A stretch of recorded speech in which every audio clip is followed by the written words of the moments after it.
Om Sahana Bhavatu Sahana Bhunaktu Sahaviryam Karavavai Tejasvinavadhitamastu ma vidvishavahai. Om Shanti Shanti Shanti.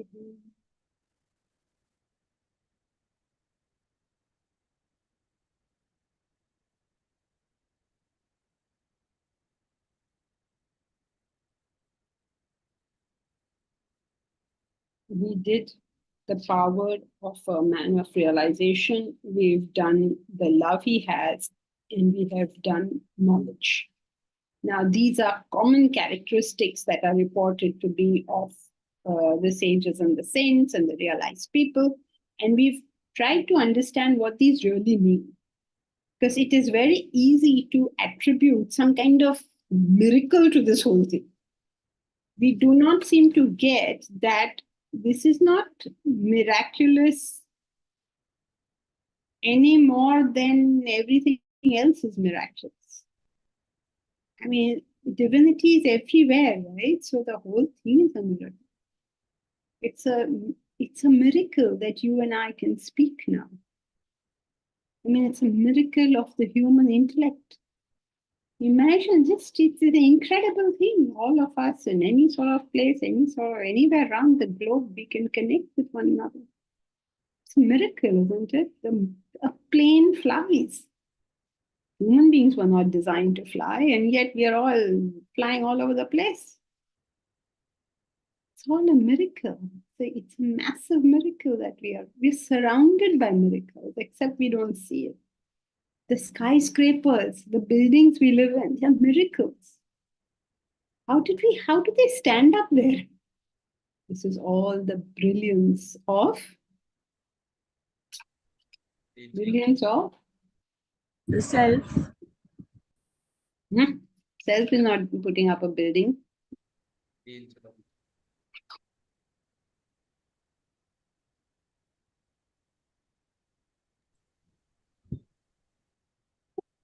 The intellect, correct? Imagine the intellect. Little bechara fellow, ignored by the whole world. And yet, all that you see is the miracle of the intellect. Every man-made thing is the miracle of the intellect. Like every part of this is a miracle. Which part of it is not? But instead of seeing our everyday, daily miracles, we want a pigeon coming out of a hat.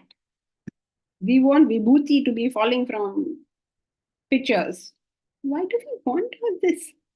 Is divinity not here with us? Even the ignorance aspect of this world is itself a miracle. I mean, the fact that we are ignorant of the self is that not like the most surprising thing. In the Kaivalya Upanishad, they give a very beautiful example. I mean, nobody bothers to explain. Upanishadic thought never explains, they state, and you have to figure out what they just said. So he says, he compares this to the Arani. Arani, oh gosh, I shouldn't have gone here because now I have to explain the whole thing. You know, in the yagna, there is a piece of wood, there's a piece of wood on top, there's a piece below, and there is a wood in between, and then you have to churn it, and that's how they start what? The fire. Get it? There's wood here, there's wood here. It's like a cupped little cup thing. And then there's a piece of wood in between, and then you sort of churn this, and that's how in the olden times they used to create fire. They didn't have matchsticks and lighters. So how were they supposed to create a fire? They did it by rubbing wood together, as you all know. So in the yagna, there was a arani. Arani is that piece of wood which is kept on top and below. So that arani would be churned. So he is saying that make yourself that arani, which makes no sense, of course. You're not going to burn yourself. Otherwise, you must be dead if you have to burn yourself. So the idea here being that there is wood. Wood is fuel, right? By rubbing these pieces of wood together, you get fire. Where did this fire come from? It came from the wood itself. There was no external agency. So if you look at a piece of wood, it's a very, very strange thing. It is fuel. It also contains fire. How is that even possible? How is this, like, how can the same object be fuel and fire? It's an impossible combination, right? Similarly, you and I and all of us are an impossible combination. The self, all knowledge, all glory, all power, all divinity, all of it. And we just the opposite of it. How is this? This is impossible. How can we at the same time be all knowledge and ignorance, all love and hatred, all happiness and unhappiness? How is this possible? The fact that we exist is itself a miracle. Isn't it? It's all weird in this world. It's just all weird over here. We don't understand what is going on. None of this makes any sense.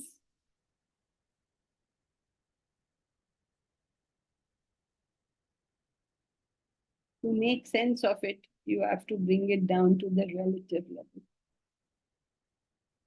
Each one of us have higher knowledge and lower thoughts. That's also an impossible combination, isn't it? If we have knowledge, we have to be attached to the higher and detached from the lower. But now here we have knowledge also and we are attached to the lower also. How is all of this possible? And yet this is how it is. So it's an incredible thing to find a miracle everywhere. To see the hand of divinity in all things. The whole thing is mysterious. The whole thing is impossible. The whole thing is, this cannot exist. And yet it does. Right? Humans flying cannot exist, and yet it does. These massive buildings cannot exist. You've seen these massive bridges and all. How do they exist? And yet they do. Our wisdom and our foolishness coexist. That's impossible, and yet it does. Noble, good people doing ignorant, ignoble things. How is this happening? So, when you begin to see the splash of divinity, or the splash of mystery, or that sense of sacredness in all things, or that sense of not understanding anything, anywhere, you no longer required from your sages and saints some extra miracles. Oh, he blessed me and I became well. I was lame and he blessed me and I could walk. I was dead and he blessed me and I came alive. You don't require any of this. You don't need that natak because there is enough natak without it, as long as we have the eyes to see. So when we discuss the man of realization, we want him to have something very different from us. But no, he is an ordinary person just like you and me. The only difference is he knows who he is. The only difference. And by that one difference, so many other differences come about, like his love, his knowledge, his power, and his self-sufficiency. So today we are going to be doing self-sufficiency. So when you say he's completely self-sufficient, he's unaffected, nothing happens makes any difference to him, what is all this supposed to mean? Unfortunately, we misunderstand most of this stuff. What is this supposed to mean? So if the author has explained very carefully, what is it? So he's made a comparison. He's taken the kinds of living creatures that exist in this world. What are those living creatures? There are plants, there are animals, excuse me, there are humans. Okay, this much we know. Okay, tick. Now, what is the difference we see between these? A plant is entirely dependent. Dependency, obviously, is the opposite of self-sufficiency.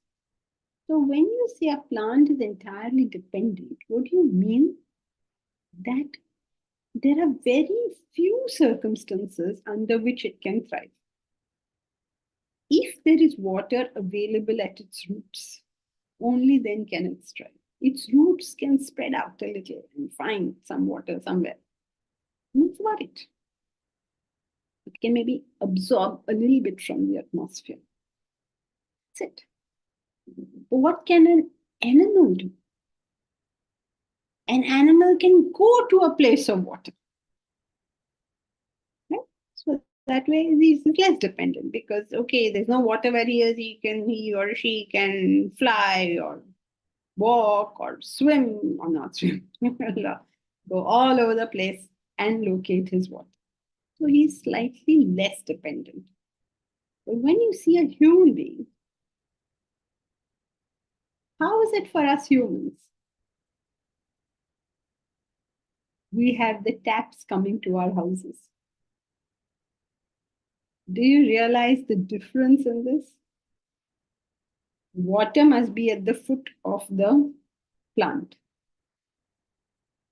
Water must be somewhere in the vicinity for the animal. Right? He'll go there and get it.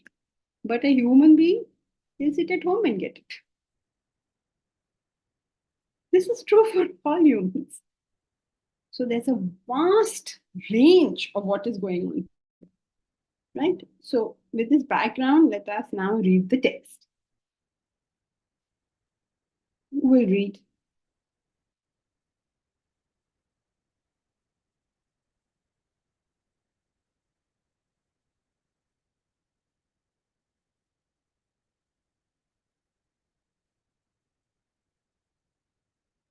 What happened?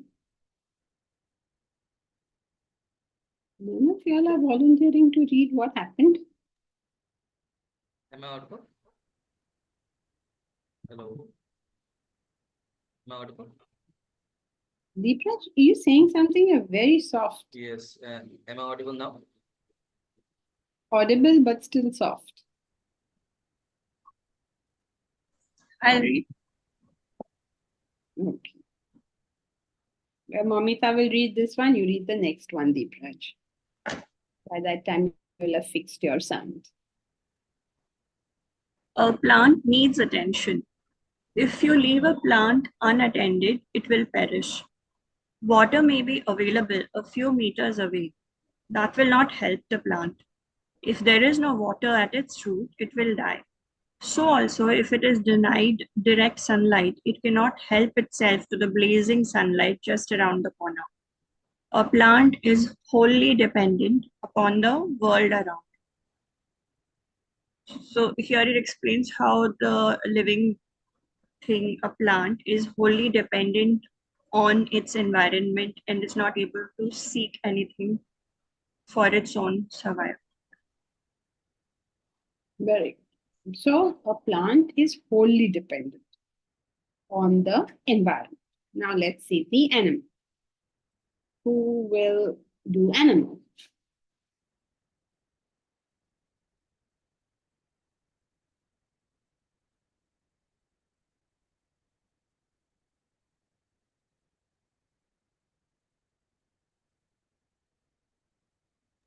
I can read. If Deepraj is reading, or should I read? I think he's still trying to fix. Okay. Yeah, go ahead, read. He can read the next one. An animal is not totally victimized by the rigors of the external world. It can adapt itself to an extent to different environment and circumstance. If food is not available at its location, the animal finds it elsewhere. If its dwelling place is not suitable, it moves to more conducive environment. Birds and fishes are known to migrate hundreds, thousands of kilometers for that purpose. Nevertheless, all these creatures have a limited capacity to adapt themselves to the changing world. So here it talks about how the animal is better off than the plants. It is not entirely dependent. It can, if it needs to find food, it can go find food. If it needs to change its environment, the place of habitat, it can go find. But these living beings have a limited capacity and to adapt, but they still are dependent on the to the world. Right. So animals are less dependent. They have a capacity to adapt. This is their capacity. It's very simple to sit in the house. Suppose you go away for 2 days. Okay, there's a pot in your house. There's a dog in your house. Right. So it's possible that the plant may die because you did not water it, but you can keep the dog's food there and he will eat it. I'm only talking about food, okay? I'm not recommending that people lock up dogs and go away. Just talking about that food aspect. Be very careful because what you say and what people hear are sometimes widely different. So, therefore, a plant, you keep it for 3 days in the house, you keep a bucket of water next to it, the plant will not just bend down and drink some whenever it's thirsty. But an animal, you keep the water, you keep the food, he will eat the water, eat the food, he will drink the water. He will stay alive. He will manage to stay alive. So you find that there is less dependency between plants and animals. These tigers and these leopards and all these massive carnivores, they wander around for I don't know how many kilometers. Their range is so vast. And somewhere they are at this end of their range, and some other leopard enters at some other end of their range. They know that guy has come, and they will go there to check out why have you come into my territory. So there's less dependence going on here.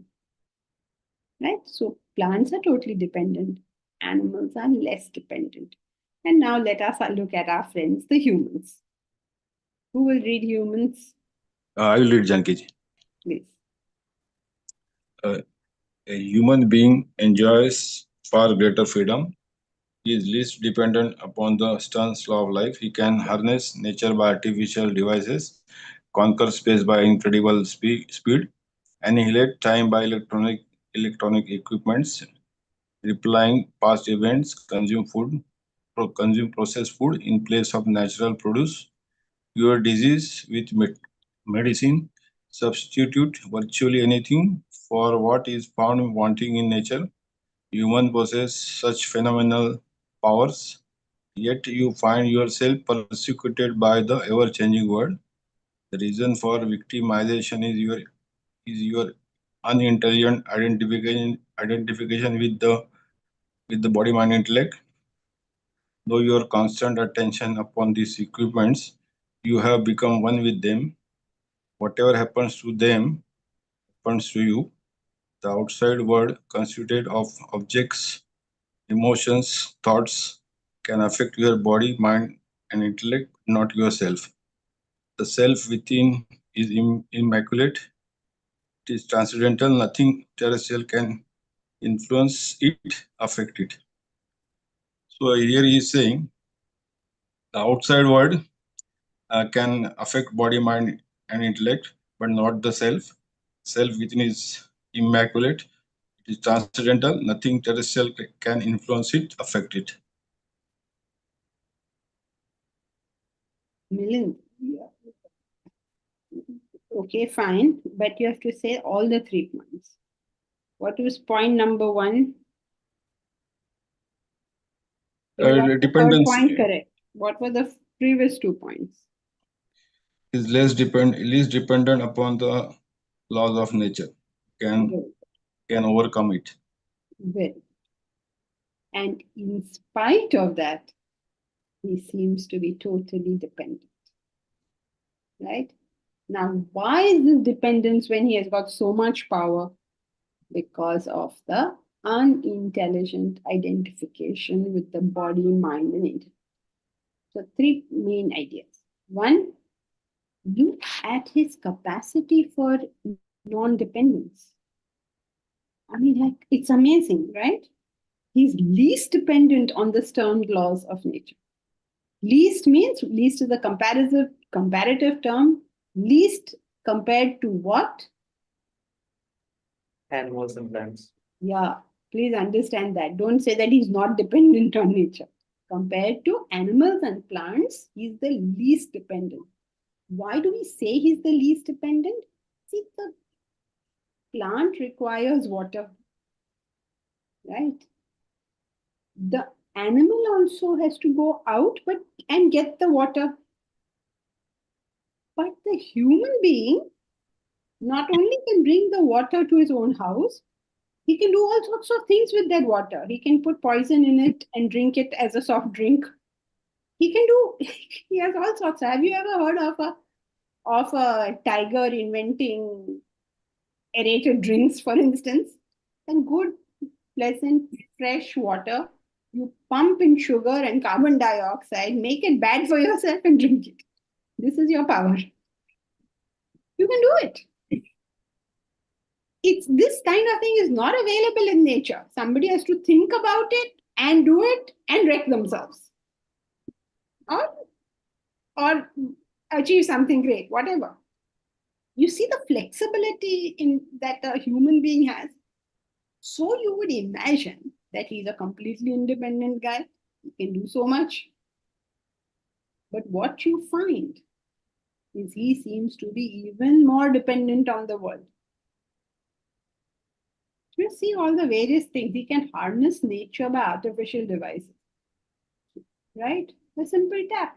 You harnessed the water and brought it to your home. A dam. You said, okay, I don't want water at this time. I want water another time. So I'm going to keep this water and get it at another time, in another place. So you harness nature by artificial devices. Conquer space by incredible speed. Conquer space. Give me examples of conquering space. We put up satellites for the simple airplane which we all take for granted nowadays. We are always complaining about the plane. We are complaining to have to buy the ticket. We are complaining about the journeys. We are complaining about every part of it. People go onto an airplane and then they're looking so bored, and then they want to eat because they're so bored, or they just go to sleep. They have to catch up on their sleep.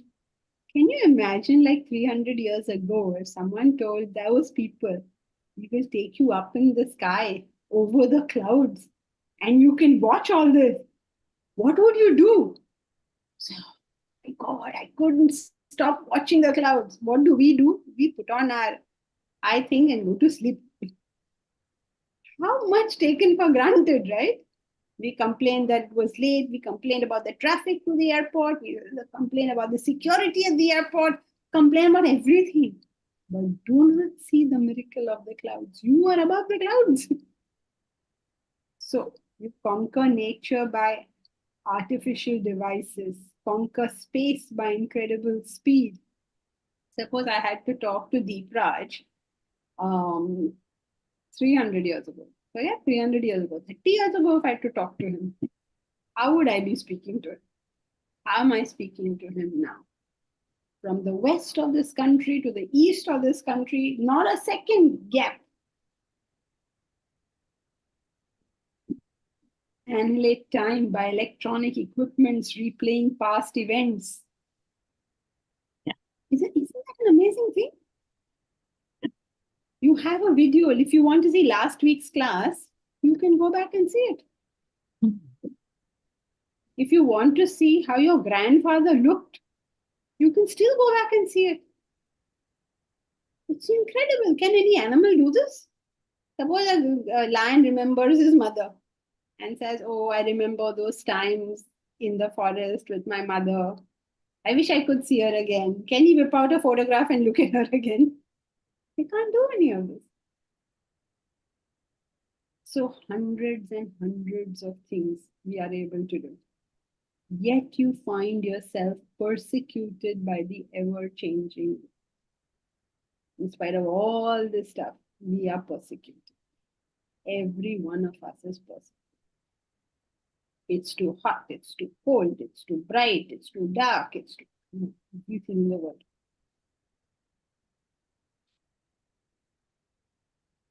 Why? Because in spite of all these great things that our intellect has achieved so far, what it was not able to achieve is being able to detach our identification with these equipments. As long as I believe myself to be the body, mind, intellect, suffering is part of my destiny. There is no getting away from it. I believe it. When I think a thought, I believe that thought is me. When I feel a sensation, I believe it is me. There is this nice saying that I hear nowadays. You need not believe everything you think.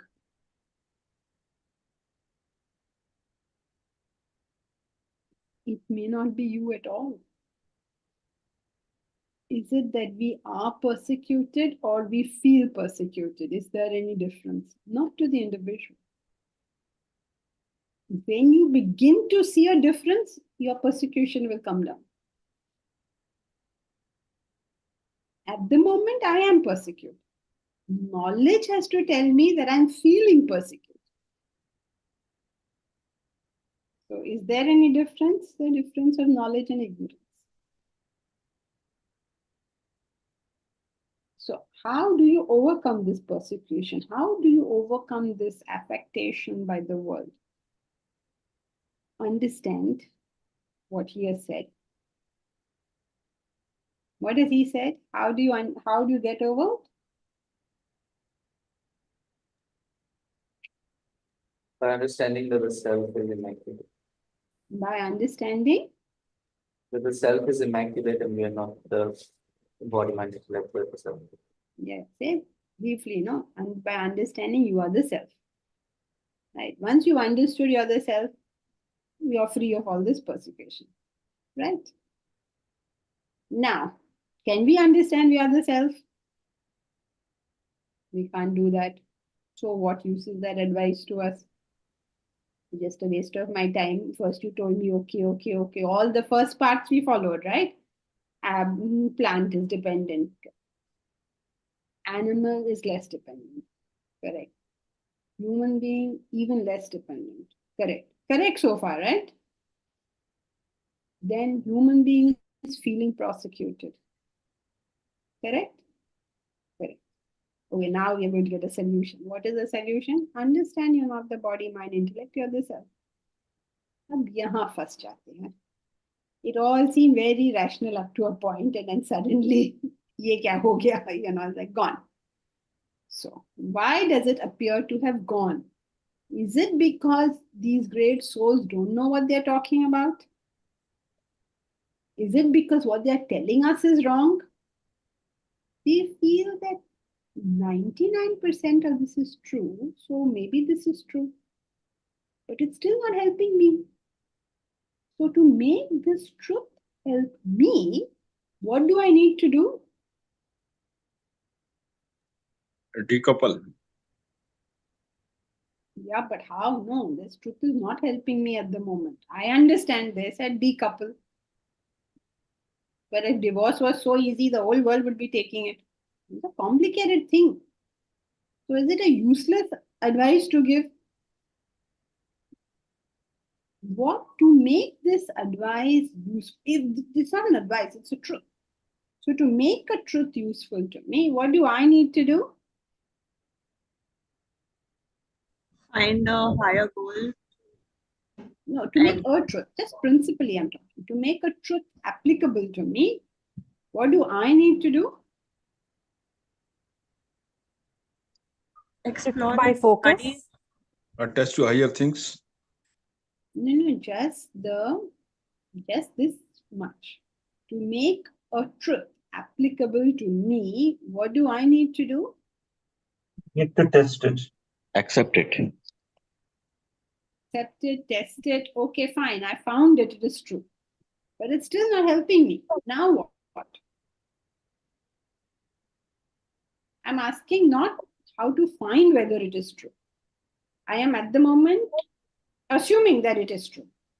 But even if it is true, let's say we have tested it and all this sort of thing we have done, we have found it is true. But it doesn't help me. So the question is, what should I do by which a truth helps me? Act on it. Sorry? Believe it. You have to believe it and practice Live it. it. Live it, yeah. I can't hear you all. Believe it won't work. I'm believing. The whole class is Live it. believing. What is happening? Live it. Act on it. Yes. Act on it and live it. How? How are you going to act on the fact? Take any truth. Say you are the self. Now you're going to act on it. Now I'll do what I'm supposed to do at the moment instead of basing it on my thoughts. So what is the, feelings. okay, fine. So what is the connection? You can do what you're supposed to do without believing you're the self also. What is the connection? If there be a truth X, okay, a truth. I've established that this is true. How do I make it useful to me? Understand it. Okay, I've understood as much as I can, but I'm still left. We've all understood as much as we can that we are the self, right? Now what? We are where we are. Janki, we have to shift the focus. You have to shift the focus. Shift the focus. No, I'm saying any truth X. By That doesn't help me. harnessing it for what we want to achieve. Okay, so now if I say a human being is the self and we take that as the truth, now how are you going to harness it? No, I'll come to some more mundane stuff. Let's say fire, you burn when you get fire. I mean, when you touch fire, but you know it's useful.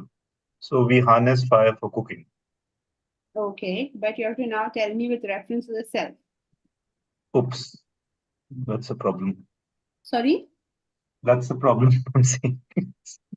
Okay, no, you've done very well so far. You've come closest to it. Prashant, find practical ways to harness the truth. Yes, okay. Both of you have come quite close. Make it your goal to find out. Okay, that is one way. But that is only to find out. So we are assuming, we are taking it as a truth. We've assumed it's the truth. Now, how do I make it helpful to me? So one key element in the study of Vedanta or in the study of truths is always how to take a truth. Milind, you're not getting the point. The point is, here is a truth. For example, you are the self. Okay? Now, okay, got it. Got that I have to detach from material equipments. But ho nahi raha hai, no? It doesn't happen like that. If somebody tells you detach from material equipments and you start detaching, we will all be self-realized souls tomorrow. It doesn't work like that. The question is, if there is a truth X, which is established as a truth, I have established it as truth, then how do I make it useful for myself? And I think this is something that every Vedanta student struggles with, because that it is the truth, I think most people in this class would appreciate. Or any Vedanta class, nothing to do with this class, because the logic, the reasoning is all fairly clear. The problem always arises because we don't know one very, very important art in the study of Vedanta or any truth, which is how to make a truth relative. And this ability to take a truth and make it relative is what is the difference between a sadhak and a scholar. A scholar knows the facts, but his life is where it is. A sadhak is able to convert those facts down to a relative level, down to where he is, and then work his way up from there.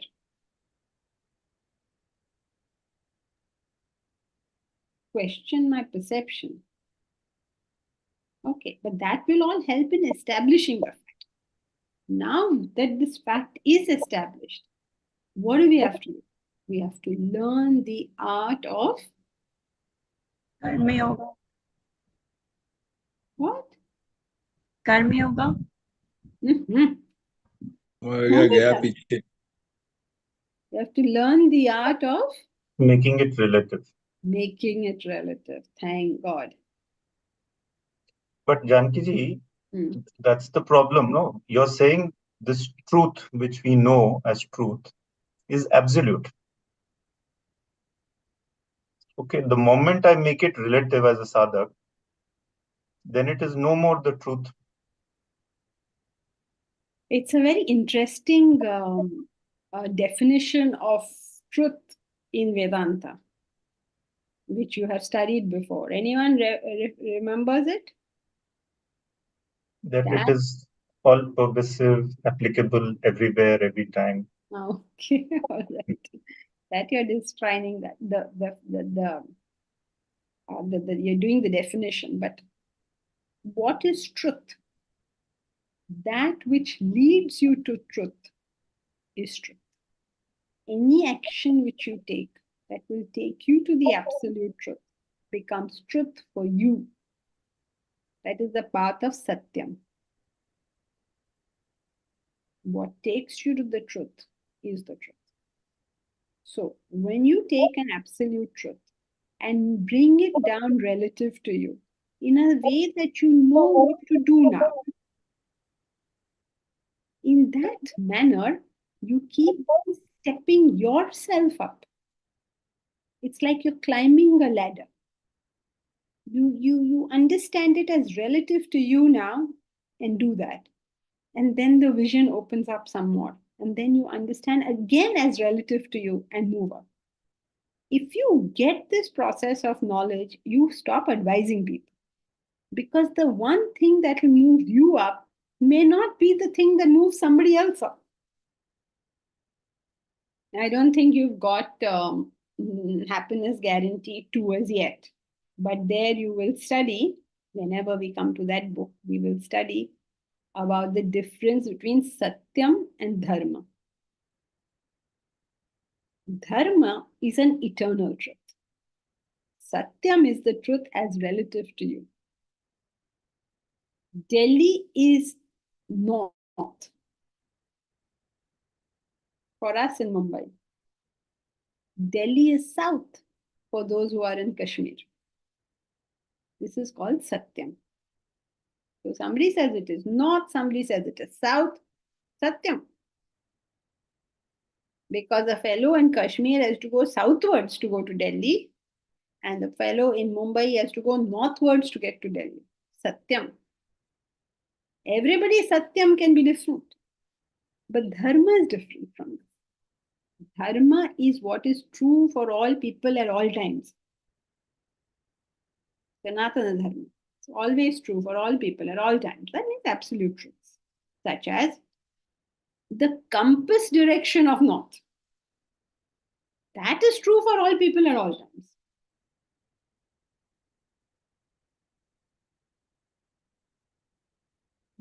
Where did you suddenly disappear in the middle, Kalyan? You gave up, or what happened over here? Is it clear? Yeah. In the sense, it's difficult to accept that a relative truth leads us to absolute truth. That's the point. Okay, if a relative truth does not lead us to absolute truth, then will falsehood lead us to absolute truth? No, Then, that negation is correct, but assertion seems to be okay, not so, entirely correct. all right, fine. Take another example. It's okay. It's good to keep questioning it, because only through questioning does true comprehension dawn. You're right. How can you say relative truth leads to absolute truth? Because by definition, they're different. Okay, you can ask that question. It's a very valid question. Now, let us say that I wish to study geometry. Okay. So, in 5th standard, I start studying geometry. As I study geometry in 5th standard, I learn certain things, some of which are actually incorrect. Right? Then I do my PhD in geometry. Okay? So take this situation. When I started learning geometry in 5th standard, and for sake of simplification, my teacher has simplified something for me. Why do you go off every time? Kalyan, how can I speak to you? You come and go, come and go. You are not a real person then. Come and go, come and go. Sorry. Okay. So, example of geometry. In 5th standard, for simplification purposes, your teacher tells you something which is not true, which you will now learn in PhD. Like ask Deepras, give us an example of mathematics. Something that you learned a long time ago, say in 5th standard, 6th standard, 7th standard, which now that you're doing PhD, you find out was actually not true. Give me an example. One example I think people can relate to is that we usually do 2 times 3 equals 3 times 2, right? So usually we think no matter which way we multiply numbers, they give us the same result. But that's only true for a certain set of numbers, not for all set of numbers. So it is called the commutative property, and it only applies in certain group of numbers. See that now we learned something new today. 2 into 3 is not equal to 3 into 2. Right? So can you now say 2 into 3 is not equal to 3 into 2? But if I do it in my everyday daily affairs, it will continue to be true. Right? So it is true for me now, because when I'm multiplying for my bhajiwala, this will work. But it will not be true for Deepraj when he is doing a multiplication for another person. So relative truths eventually take us to higher and higher truths. Okay? You have to focus. The Kalyan philosophy cannot be done while somebody is doing jhadu in the room, somebody is phoning you. It's not possible. As it is, even if you focus, it is tough. If you don't focus, so gaya kaam se. That is why I tell everybody, please put your video on. You people think you are doing me a favor by putting the video on. At least if you put the video on, out of large sharam, you have to listen and not allow other people to disturb you. Keep it on because you're not going to learn. You're wasting your time. Really, you're wasting your time because these are not concepts that anyone grasps by the half mind में सुन रहे हैं. ये प्रवचन वैसे वाला नहीं है. ये आधा कुछ background में कुछ चल रहा है. It's not that kind of stuff. This is a proper educational process. Arun Segar, Gandhi's autobiography. Arun, you also haven't put on your video today. At least you used to be a hope. There you are. Look at him always, right? He's had his bath, he's dressed up, he's ready for class. He's always looking fresh. Not कि चलो ये class करते हैं फिर ये देखेंगे. He's always fresh and ready for class. Gandhi's autobiography, My Experiments with Truth, has many examples of this concept, I suppose, based on his personal experience of the relative truth. Yeah, it's a bit of talk here. Yeah, at one point, it seems correct, and you do it. And later on, that same thing, because you did it, you realize that now there is a bigger, higher dimension to this. Can you give us one example? Yeah, I think there are multiple. In fact, the first major case he won in South Africa, major case, that was against an Indian businessman, and he was engaged by an Indian businessman to come from London to South Africa about some misappropriation in the accounts. And he said that it was quite a complicated case, but he was determined to find the truth. And he spent hours and hours together to find the truth behind. And once he found the truth, he knew that he had won the case. And he actually won the case. So he went deeper because he said, truth is, once you get the truth, then there is no way you're going to lose. And and that's something that he followed all through his life. In his and whenever he faced a challenge, whether it was Champaran agitation of farmers, and he always felt that what is the right thing to do? What is the truth? And once he got there, then he always won. And and over time, he found, and actually that transformed him. The more he experimented, the more he realized that the more it took him to his spiritual unfoldment. And it got him to the real truth. It got him to the real truth of what the self is all about. Yeah. Okay, but here what we want to establish is how, by going to a higher truth, the lower relative truth no longer seems as correct as it used to. So in this example, his concept of truth was just to find the truth in that case, with the intent of winning, which is a very relative thing. And then from there, you go on to understanding that there are way bigger truths in life than just that particular case. And he found the power of truth. He discovered the power of truth. Yeah, but we are not talking currently about discovery of the power of truth. What Kalyan's question is that how can a relative truth take you to the absolute truth? Because relative truth by definition has to be relative only, it's going to be wrong. So basically, you're saying that his question is, it's impossible for a relative truth to take you to an absolute truth, right? Kalyan, that's your point. So it's an excellent point, really. That's why we're taking all these examples to show that that's not really true. If you do in third standard what you're supposed to do in third standard, you will reach fourth standard. Now, what all you were supposed to do in third standard is irrelevant and immaterial for the fourth standard guy. But for the third standard guy, he has to do it. That is how Satyam will differ. But Dharma will remain the same. But Janki ji, just trying to understand Kalyan's example, Kalyan's question. Mm-hmm. Now, relative truth is what you do in the world. Or not necessarily. I mean, of course, relative truth is all truths of the world. Of truths of the world. And but not necessarily a true statement.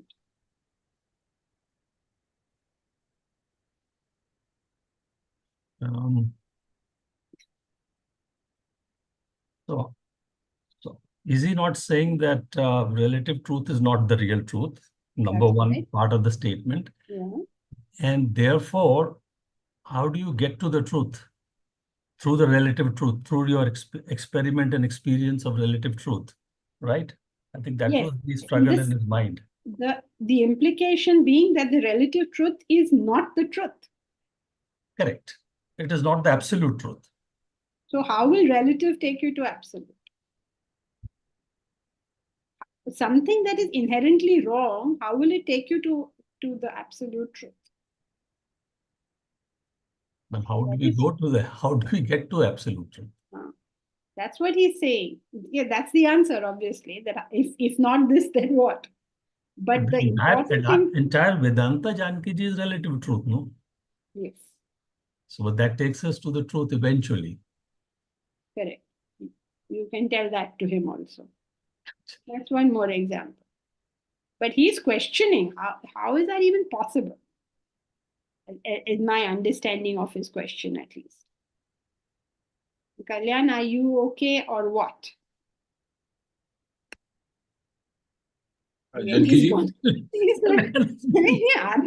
What No, is I think Kalyan is cooking also. is he cooking and listening to class? No. Yeah, I'm getting a bit of it. Yeah, but still not convinced. Yeah. Actually, you have to put in a lot of thought to be able to figure out. But before you can put in thought, you must get the idea from the class correctly. So you will need probably to listen to it one more time. Kalyan is experimenting with real truth, relative truth in his kitchen. I don't know what he's experimenting with, but he's becoming a Ayaram Gayaram in this class. Net connection problem. Net connection not stable. No, net is all stable. Yeah, something else is unstable. Anyway. As long as you know that. Janki ji? That Wait. example, no? Wait. Oh, is it on the same point? Yeah, go ahead. Yeah. This example, no? A lion in the dream, he makes you wake up and you wake up. Is it applicable? This example is applicable? Yes, can be applicable. Yes. Okay. So you have two other perspectives, Kalyan, for you to think of. Maybe Yes. I gave an unnecessarily complicated one, but they are both given you relatively easy ones. Yeah. All right. So now where were we? Momita. But this is what we were saying, that we attach to the higher. Sorry, Momita, you'll have to explain. While he was a proponent of non-violence, he agreed with sending Indians. No, the second one was about Gandhi, but Okay. but Good. It's a good example that you have given. He sent Indian soldiers to fight, even though he himself was into non-violence. Right. Good example. but initially that's what we were saying when you were That's asking. right. When That's you were correct. asking us about what can we do, how do we apply the truth, then that's what we said, that we attach to the higher. Right, correct. But the question was not that. The question at that point was, if there is a truth X, how do we make it useful to ourselves? So the answer to that is you make it relative. Then I would have asked the next question and said, how do you make this truth relative? In which case you can now say by attaching to anything higher. But unfortunately, whatever line of thought I start, it gets kidnapped along the way. Okay. So sometimes even I'm wondering now, kahan pahunch gaye hum log? Okay, so the line of thought at that point would have been, how do you make a truth that you have established, useful to yourself? Answer is by make it relative. So this truth, that how will you relieve yourself from the prosecutions without knowing the self? How will you do it? You make it relative by saying, okay, let's think of something higher, anything higher. Okay. Otherwise, you keep reading that you're not the self, you have to detach from body, mind, intellect. One day you'll get fed up and go away because ye to ho hi nahi raha hai. So what is the use of talking all this stuff? Or you'll believe ki ho gaya hai and be in some sort of delusion. Both But ways, there's a problem.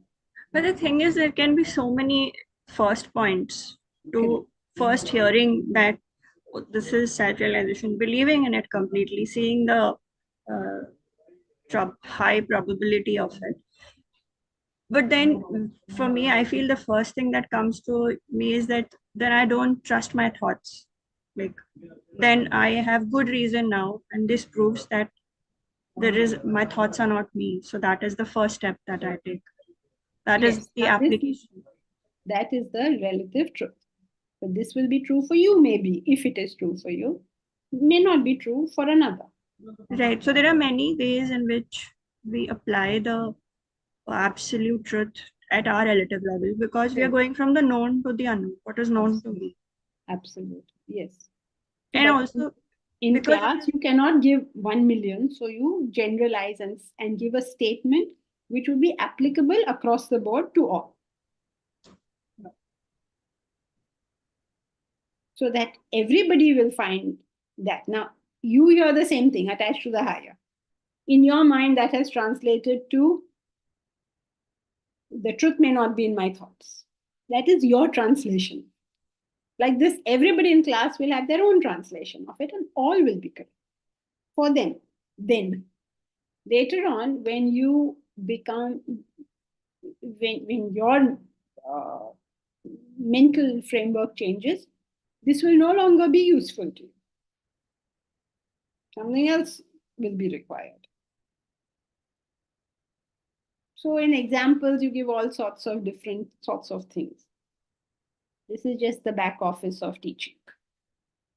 You have and like you said, most importantly, I think at every stage we are more concerned with advising the other, and at least this will stop us from knowing that their relative truth has nothing to do with our relative truth. Absolutely. That's another very good thing to get, that you automatically get, because you remembered, 5 years ago, I had thought that it was very useful for me then, but at the moment, that's no longer applicable. Yeah, and what I thought, like earlier, even when I was seeking and thinking I'm a seeker and I have this much knowledge, what I did then, based on that information, now makes me cringe. So, yeah, so there's, and I suppose what I'm doing now at some later point also will seem like a very horrible thing to have done. But then that's all we can do. Absolutely. At the moment, I have to buy into it. And I have to remember that tomorrow I may not have bought into it. But today, this is my step for me. Okay, then Deepraj, we can take the example of Ramakrishna Paramahamsa. When he worshipped the idol of Kali, he got himself to the last point before realization, correct? And when the idol broke, he realized the incorrectness of the idol as the ultimate truth. Very good. Yes, you can take that as your, it's a good way. You make it relative, you use the relative, and you get there. Even Malin's example of dream tiger. That also you can use. I mean, none of it is true, but it helps you find the truth. Yes, Omkar. Janki, I've become very confused, but we don't have time, so maybe we can take it up the next time. Sure. But if I can just No, but very summarize good what, if you can take it up next time, because then it's not impulsive. In the class, suddenly we Right. have all this impulse, I have to know this. You ask the question, you hear the answer, and it's all gone. Spend a week thinking about it, and then come up with your exact question, ask it next time, and see the difference in the comprehension levels after that. sure. But may I please just summarize what I have understood in a line, and you can Okay, just tell me yes, whether sure. it's right or wrong, and then Sure. I'll think about it. So, the absolute truth is that I am not the body, mind, intellect. I am the self, and that is not really helping me.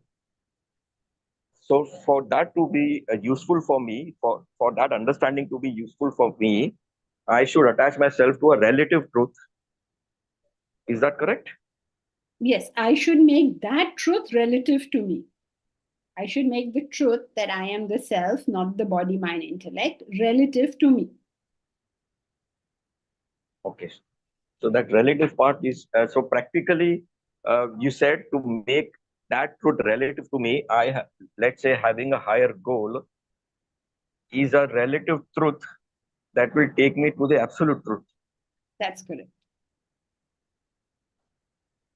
Okay, so fine, food for thought. Maybe I'll ask my question the next time. This is not very clear. Okay, sure.